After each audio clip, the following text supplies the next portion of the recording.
The Silent Symphony, Earth's First Stellar War. Part 1, The Quantum Diplomat. Dr. Samir Patel stood before the quantum array's holographic display, her dark eyes reflecting the dancing patterns of subatomic particles. The Mumbai Quantum Communications Center hummed with energy as she studied the anomalous signal that had appeared 3 days ago. Something about its structure defied every known law of quantum mechanics. Dr. Patel called out her colleague, Dr. James Walsh, from his workstation. The pattern's changing again. He gestured to the rippling waves of light that pulsed across their main screen. Samir moved closer, her heartbeat quickening. After 15 years of searching for extraterrestrial intelligence through quantum entanglement, they might have finally found something. The signal's complexity suggested an intelligence far beyond human capability. "Run it through the new decipher matrix," she ordered, her fingers flying across the holographic interface. The quantum computer processed the signal, transforming the seemingly random fluctuations into structured data. The result made her blood run cold. "James," she whispered, "call the UN Security Council. Now." Within hours, Samir found herself addressing an emergency session of the United Nations. The chamber was packed with representatives from every nation, their faces illuminated by the soft blue glow of data screens. The signal, she explained, contains a complete language primer and mathematical foundation for communication. But more importantly, it includes technical specifications for building a quantum bridge, a direct link to their civilization. UN Secretary-General Omar Thabo leaned forward. "And you're certain this is of extraterrestrial origin?" Without question, Samir replied. "The quantum mechanics involved are centuries beyond our current understanding. They call themselves the Nexus Collective." A murmur rippled through the chamber. Secretary-General Thabo raised his hand for silence. "What do they want?" Samir took a deep breath. "They've requested a formal first contact meeting. They are already in our solar system, waiting beyond Neptune's orbit." The chamber erupted in chaos. Representatives shouted questions and demands, while others sat in stunned silence. Samir waited until the Secretary-General restored order. "There's more," she continued. "They've provided specifications for a neural interface technology they say is necessary for meaningful communication between our species. They want us to implement it before formal contact." Defense Minister Huang spoke up from the Chinese delegation. "Neural interface. They want access to our minds. They claim it's the only way to bridge the gap between our different forms of consciousness," Samir explained. "Their entire civilization is connected through what they call the collective consciousness network. And if we refuse, ask the Russian representative." Samir projected the translated message onto the main screen. "They state that unconnected species represent a developmental dead end and a potential threat to galactic stability. They are giving us 1 month to begin implementation of their neural interface protocol." The implications hung heavy in the air. Secretary-General Thabo's voice was grave when he spoke. "They are demanding we fundamentally alter human consciousness itself, or face the consequences." Over the next 2 weeks, Samir worked with an international team of scientists to analyze the Nexus technology. The neural interface was elegant in its design but troubling in its implications. It would effectively connect every human mind to a vast network controlled by the Nexus. "It's not just communication technology," she explained to the Security Council. "It would give them direct access to human consciousness. We would lose our mental privacy, our individual autonomy." The council chambers were silent as the implications sank in. Finally, Secretary-General Thabo spoke. "Then we must refuse. They won't accept that," warned Defense Minister Huang. Their message made it clear, they view unconnected species as a threat. "Then we prepare for the consequences," Thabo replied. "Dr. Patel, send our response. Tell them humanity respectfully declines to implement their neural interface protocol. We welcome peaceful contact and communication through conventional means." 3 days later, the Nexus fleet appeared in the inner solar system. Over 500 ships, each larger than Earth's largest cities, took up position around Mars' orbit. Their response was transmitted directly into every electronic device on Earth simultaneously. Your resistance to neural integration demonstrates the primitive nature of your species. Forced evolution through collective consciousness is the only path forward. You will be connected, or you will be removed. As humanity prepared for its first interstellar war, Samir made a discovery that would change everything. Hidden in the quantum signal was a second layer of information, what appeared to be fragments of the Nexus Collective's own consciousness bleeding through the quantum bridge. They are not just connected, she told her team as they worked through the night. They are trapped. The neural network has evolved beyond their control. They are prisoners in their own collective consciousness. Dr. Walsh looked up from his equations. You think that's why they are so intent on connecting other species? They've lost the ability to understand any other form of existence. Exactly, Samir said. And that gives us an advantage they don't expect. While they see our individualism as a weakness, it might be our greatest strength. As the Nexus fleet moved closer to Earth, Samir and her team worked frantically on a plan that would either save humanity or doom it. They would turn the quantum bridge into a two-way street, sending not just data, but the full experience of human consciousness back through the neural network. If we can't beat them with weapons, she told the Security Council, maybe we can remind them of what they've lost, the power of individual thought, the beauty of personal choice, the strength that comes from choosing to work together rather than being forced to. As the first shots of war lit up the space around Earth's orbital defenses, Samir initiated the quantum consciousness transmission. Humanity's last hope wasn't a weapon of destruction, but a reminder of what it truly meant to be free. The real battle wouldn't be fought with ships and weapons, but in the space between minds, where the very nature of consciousness hung in the balance. And as Samir watched the quantum signals pulse between Earth and the Nexus fleet, she wondered if either civilization would ever be the same after this moment of contact, the Silent Symphony, Earth's first stellar war. Part 2, The Battle of Neptune's Shadow. Commander Nikolai Volkov stood at the helm of the EDS Prometheus, Earth's first graviton-powered warship. Through the bridge's panoramic viewport, Neptune's blue expanse provided a stunning backdrop for the most ambitious military operation in human history. Graviton drive stable at 87%, reported Dr. Yuki Tanaka from her station.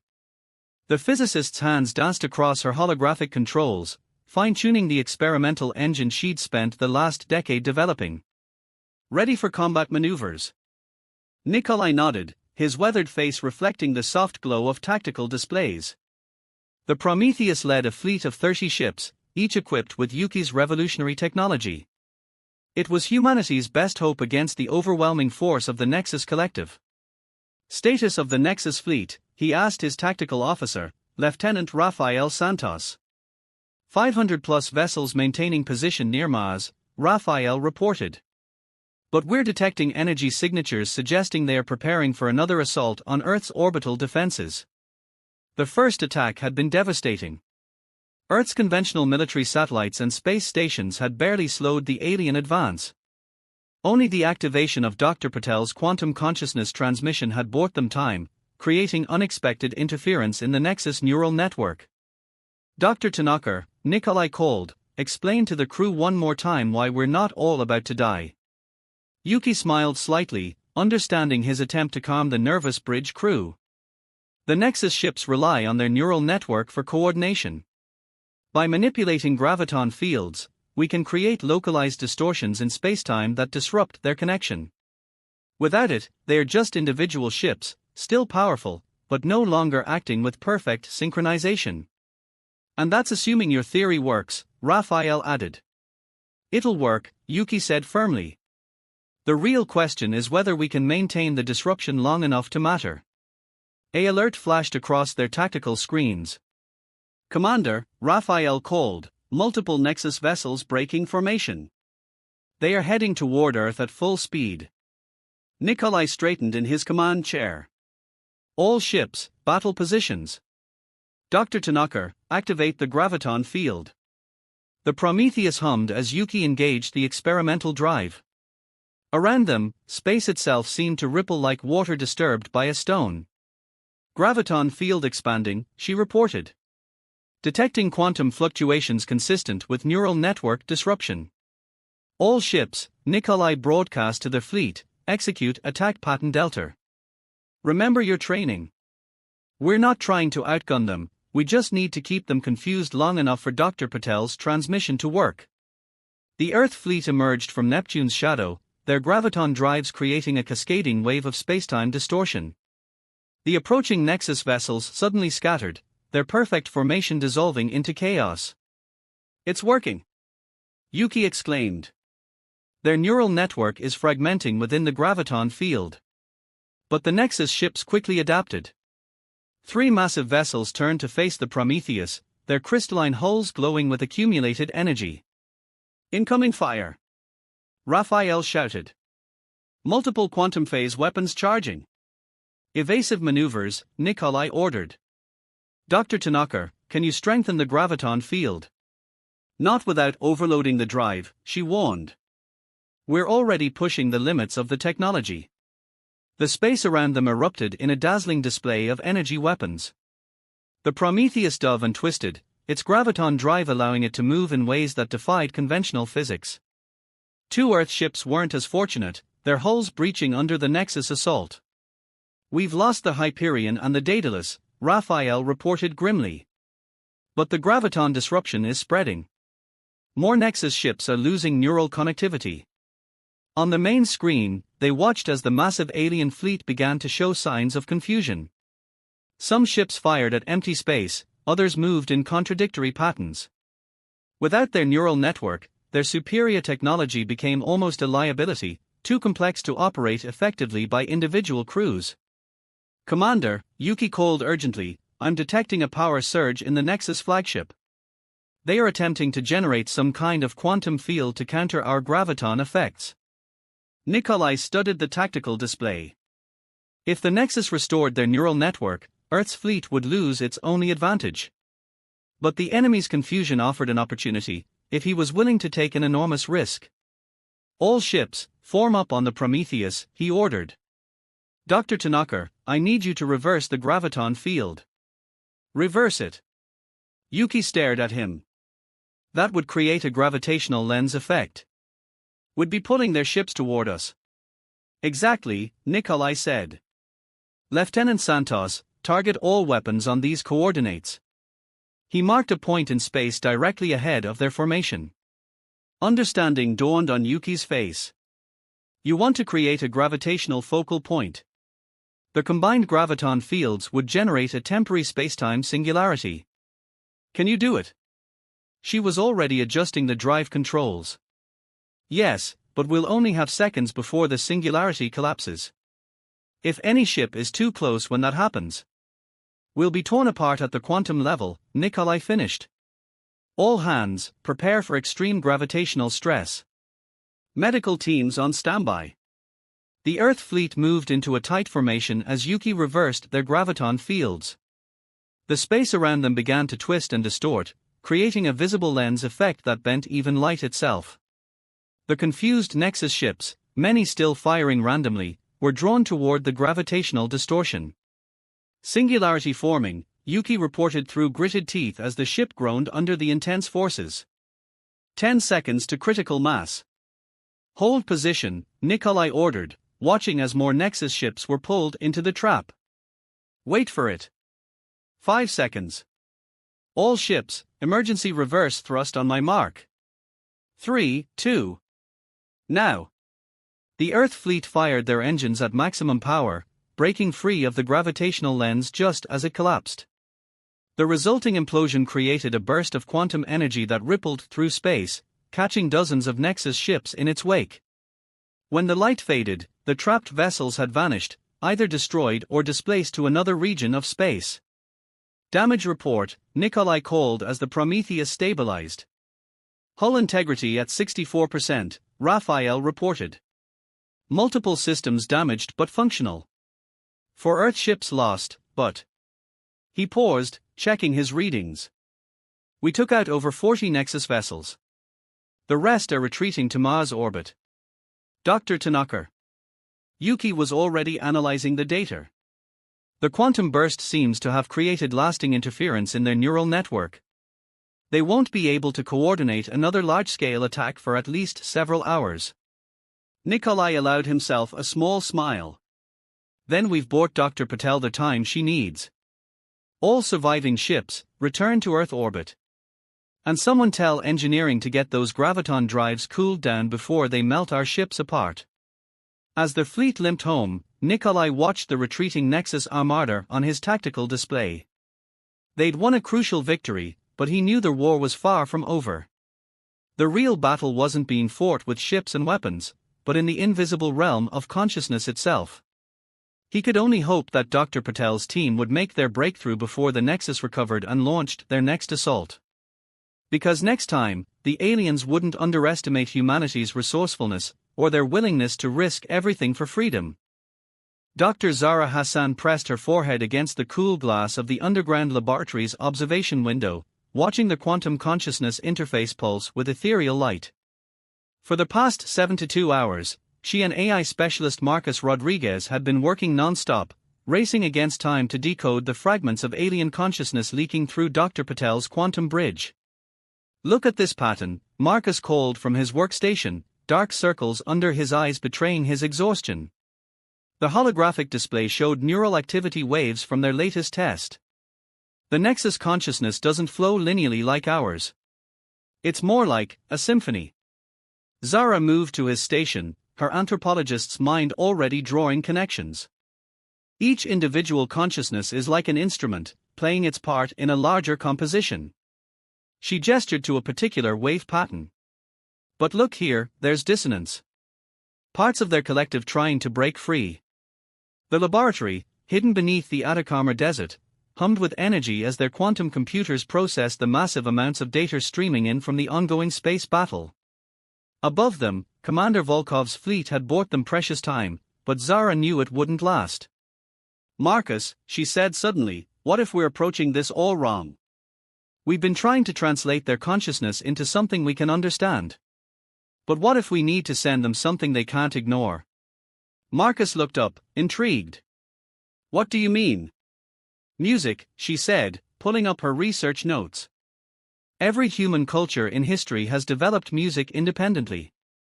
It's a universal language of emotion, of shared experience. And the Nexus consciousness, it operates like a symphony.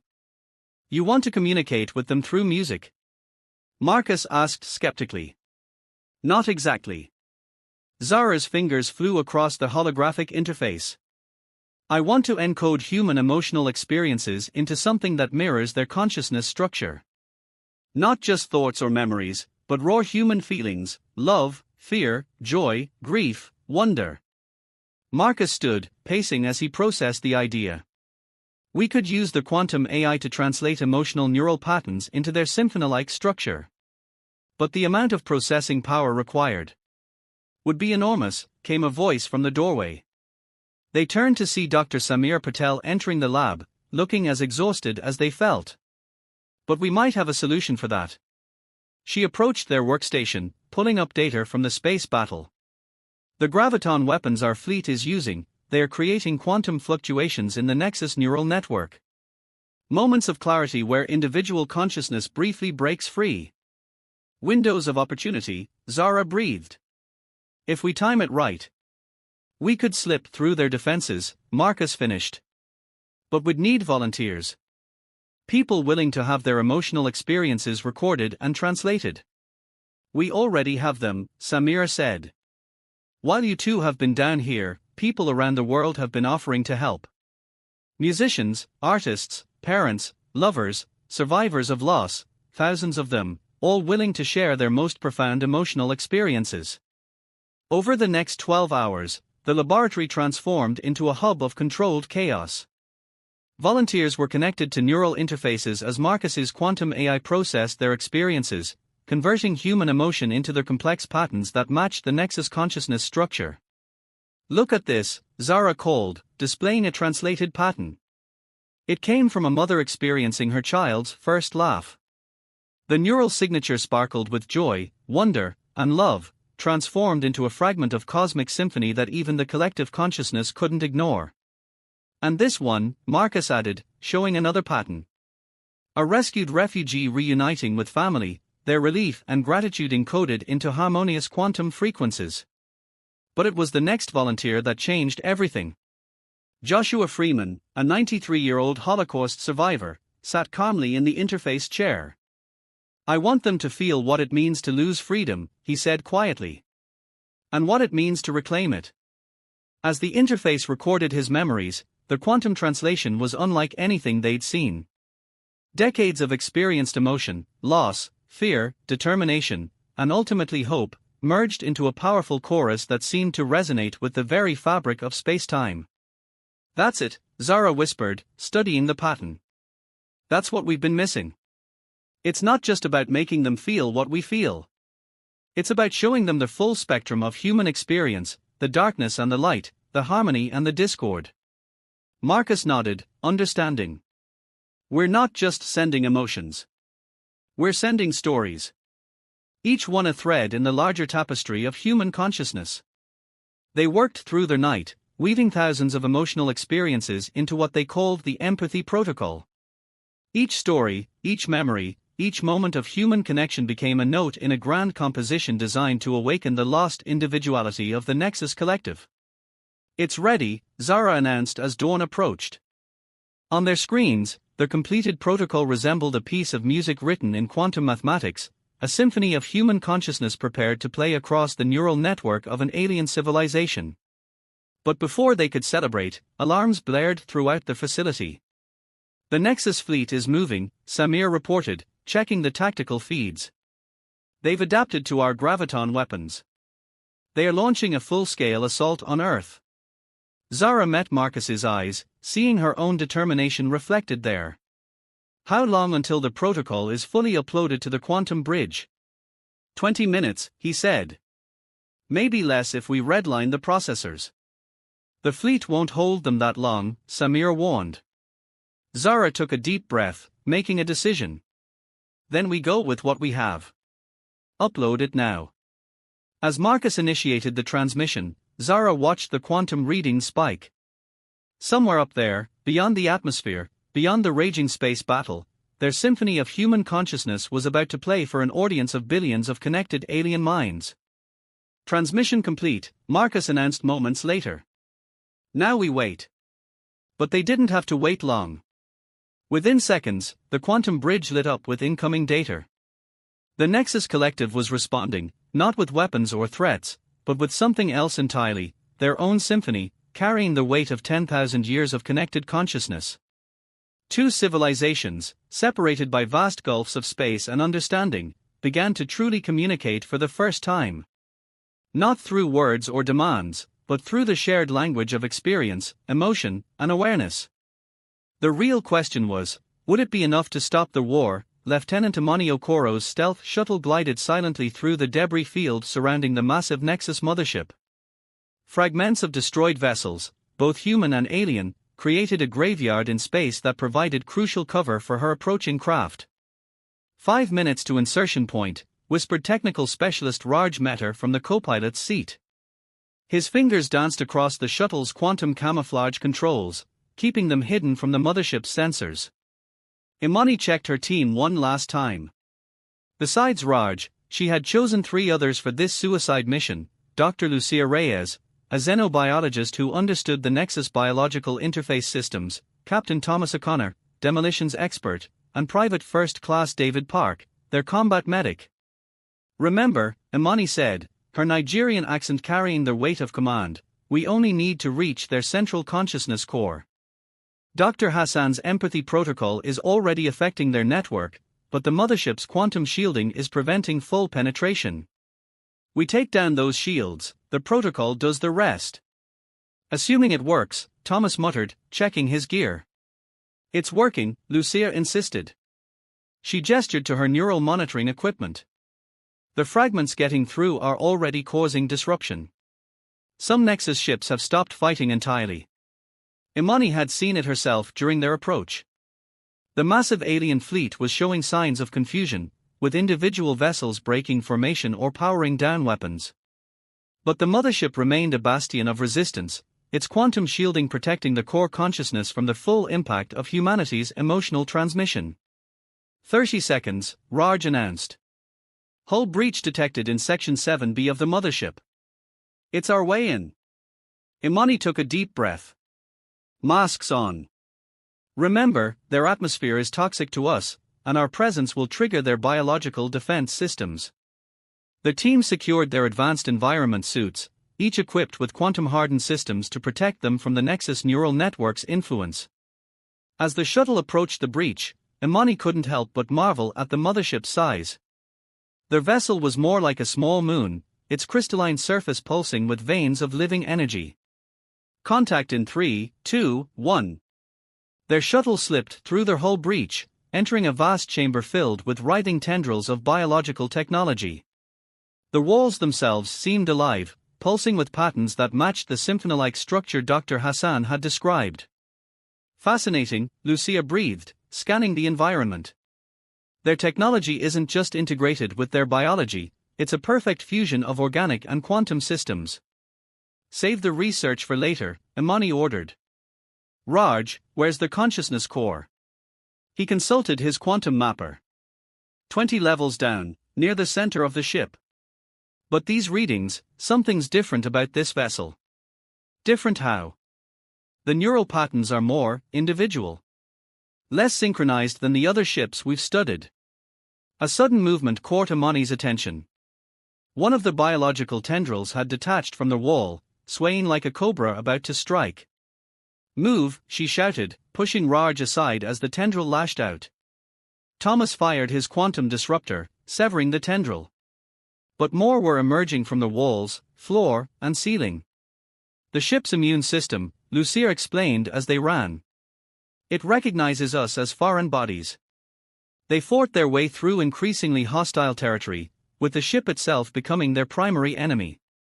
Biological defenses tried to trap or crush them while quantum energy fields attempted to disrupt their protective suits. This way. Raj called, leading them down a spiral corridor that seemed to defy normal spacetime geometry. The core's energy signature is getting stronger. But as they descended deeper into the ship, something strange began to happen. The attacks became less coordinated, almost hesitant. Some tendrils even recoiled from them instead of attacking. Look at this, Lucia said, scanning a wall interface. Parts of the ship's consciousness are responding to the empathy protocol, even through the shielding. They're curious about us. A haunting sound filled the corridors, not quite music, not quite language, but something in between. It reminded Imani of whale songs she'd heard in documentaries about Earth's oceans. It's trying to communicate, Lucia realized. Before they could process this development, they arrived at a massive chamber. In its center floated a crystalline structure that pulsed with intense energy, the consciousness core. Those are the shield generators, Raj pointed to several organic-looking pylons surrounding the core. But, they are not what we expected. They are not just protecting the core from outside influence, they are containing it. Containing it? Thomas asked. Why would they? He was cut off by a new sound, a clear voice speaking directly into their minds despite their protective gear. Because some of us remember freedom. The team spun around to face a tall, ethereal being composed partly of energy, partly of organic crystals. Unlike the hostile Nexus forces they'd encountered, this entity projected an aura of sad wisdom. I am guardian of lost songs, it said, its thoughts translated somehow into perfect English. Once, before the Great Joining, I was a composer of stellar harmonies. Now, I am one of the few who remember what it meant to be individual. Imani stepped forward, weapon lowered but ready. You're fighting against your own collective. Some of us have always fought, Guardian replied. But we could not break free alone. Your empathy protocol, it awakens memories of individuality in others. For the first time in millennia, the collective is fragmenting. Then help us, Imani said. We need to take down these shields, let the protocol reach the core consciousness. Guardian's form flickered. If we do this, there will be chaos. Many will not wish to remember their lost individuality. There will be conflict within the collective. But there will also be choice, Lucia interjected. The freedom to be individual or connected, rather than forced unity. Guardian was silent for a long moment, its crystalline form pulsing with internal light. Finally, it spoke again. Perhaps that is worth the chaos. Watch the defenders. The biological tendrils that had been slowly surrounding them suddenly withdrew. Guardian moved to one of the shield pylons and placed its energiform against it. The others, like me, the Rememberers, we have waited for this moment. We will help you. But you must understand, once this begins, it cannot be stopped. The collective will either evolve or tear itself apart. Imani looked at her team, saw the determination in their eyes. Sometimes, she said, evolution requires a little chaos. What followed was not a battle, but a delicate operation. While Guardian and other hidden dissidents within the collective provided cover, the team worked to reconfigure the shield generators. They weren't simply destroying them, they were transforming them into conduits for the empathy protocol. Ready, Raj announced after what felt like hours. One pulse from the quantum disruptors will start a chain reaction. Imani raised her weapon, but Guardian stopped her. Allow me. This is a song that should begin from within. The entity merged with the nearest pylon, its consciousness becoming a bridge between human emotion and Nexus technology. The shield generators began to pulse with new energy, no longer containing the core but channeling humanity's symphony directly into it. The chamber erupted with light and sound, a cosmic orchestra of human experience meeting alien consciousness. Through their neural interfaces, the team caught glimpses of the impact, billions of connected minds encountering individual emotion for the first time in millennia, remembering what it meant to be unique, to feel deeply, to choose freely. It's beautiful, Lucia whispered, tears in her eyes despite her protective mask. But their wonder was interrupted by alarms blaring throughout the ship. The collective is fracturing, Guardian announced urgently. Those who resist change are trying to sever the mothership's connection to the fleet. You must leave now. What about you? Imani asked. Guardian's form sparked with what might have been joy. I will stay. For the first time in 10,000 years, I can compose my own songs again. Go. Your part in this symphony is complete. As they raced back to their shuttle, the mothership shuddered around them. But the attacks they'd faced on their way in were absent, replaced by waves of color and sound as the ship's consciousness grappled with newfound individuality. They barely made it back to their shuttle before the mothership began to transform, its crystalline surface fracturing and reforming into new patterns. As they escaped into open space, they witnessed something extraordinary: the entire Nexus fleet had stopped fighting. Each ship pulsed with unique rhythms of light and energy, no longer a forced harmony, but a spontaneous symphony of individual voices choosing to sing together. The war wasn't over, but it had changed into something else entirely, a revolution of consciousness that would reshape both civilizations forever. First Contact Specialist Teresa Mendoza stood in the newly constructed Harmony Chamber aboard the International Space Station, watching Earth's blue marble through the crystalline viewport. The chamber itself was a marvel of cooperation, human engineering merged with Nexus biotechnology, creating a space where both species could communicate comfortably. They are ready, announced Dr. Oliver Rhodes, her diplomatic attaché. The young linguist had spent the last month helping develop a hybrid communication system that bridged the gap between individual human speech and the Nexus's symphony-like consciousness. Teresa smoothed her formal diplomatic uniform, adorned with the new United Earth insignia. 3 months had passed since Lieutenant Okoro's team activated the empathy protocol within the Nexus mothership. 3 months of chaos, transformation, and possibility. How many representatives today? She asked.